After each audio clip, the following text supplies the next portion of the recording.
Frédéric, une prise de conscience est nécessaire parce que l'heure est grave. Le plastique est en train de prendre le dessus sur la planète.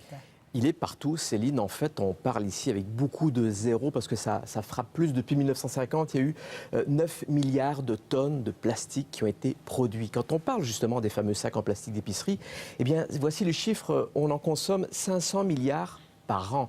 Et le grand problème là-dedans, c'est que la moitié, c'est à usage unique ou jetable. Donc pas question ici de recycler ou même d'avoir des produits biodégradables.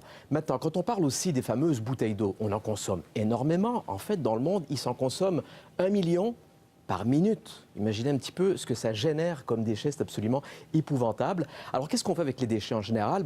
Jusqu'ici, on est capable d'en recycler seulement 9%. C'est vraiment minuscule comme chiffre. Alors qu'est-ce qu'on peut faire d'autre? On peut l'incinérer avec les conséquences qu'il y a évidemment sur l'environnement. Là, on parle seulement de 12%. Ce qui veut dire, dans le fond, que les 79% de plastique qu'on a produit se retrouvent soit dans les décharges ou alors dans la nature avec les conséquences que l'on sait. Et ces déchets de plastique, ils prennent le chemin des océans. Oui, ça c'est le grand problème. Vous le savez, ces images, on les a vues récemment encore, ces espèces d'îlots flottants là, de plastique. On parle quasiment déjà d'un 7e continent. Et puis ces images tournées par ce plongeur britannique où on voit vraiment l'ampleur de la catastrophe. Chaque année, donc, on a 8 millions de tonnes qui se retrouvent dans les océans. Ça équivaut à peu près à un camion de benne à ordures qui est déchargé chaque minute dans l'océan. C'est évidemment épouvantable. Alors là, il y a une excellente représentation de en fait, c'est la fameuse couverture de National Geographic, donc cette espèce de pointe de l'iceberg. Écoutez, les déchets que l'on voit en surface, c'est seulement 1% dans les océans.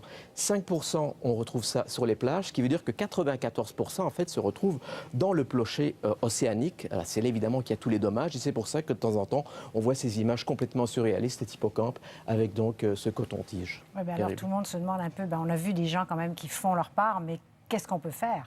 Qu'est-ce qu'on peut faire effectivement? Parce que c'est quand même du plastique qui est très dangereux. Regardez, chaque année, il y a 1 million d'oiseaux marins qui disparaissent de la planète. On a 100 000 mammifères, dont des baleines, des globicéphales ou autres dauphins qui disparaissent. Alors, qu'est-ce qu'on peut faire? Écoutez, il y a l'ONU qui dit qu'il faut agir dès maintenant. Ce que l'ONU demande, c'est de bannir le plastique, les fameux sacs plastiques. Il n'est pas trop tard, mais il faut le faire dès maintenant.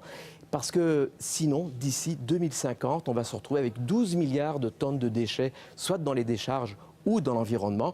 Et puis, il y aura plus de déchets que de poissons, imaginez. Plus de déchets que de poissons.